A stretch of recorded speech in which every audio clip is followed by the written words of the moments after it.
Greg Smart-Jassy here from our CFO with another edition of Future Proof.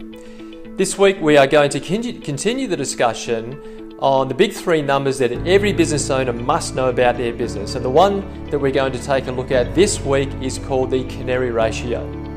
The Canary Ratio is the difference between profit and cash flow, and this equation or this phenomenon is widely misunderstood in the business community in that I'll have a look at the profit and loss report and then I'll look at my cash position, and the two just don't stack up. They just don't translate well together. So why is that? Well, there's actually another 5 things that comes off your profit before you get to the net cash flow position.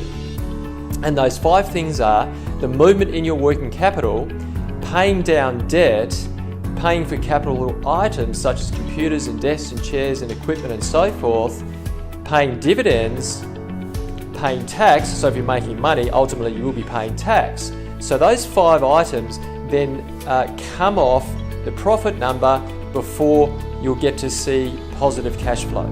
And that's why there's a difference between the two. So if you're able to understand that, you can measure it, and then by measuring it, then you can build strategy around it so that you can give yourself the best chance of being consistently cash flow positive. I hope that was helpful. Another edition of Future Proof. Next week, we'll be taking a look at meth effect and why it's so important to understand what that is and how it affects your business, and also how to address it. I look forward to seeing you then.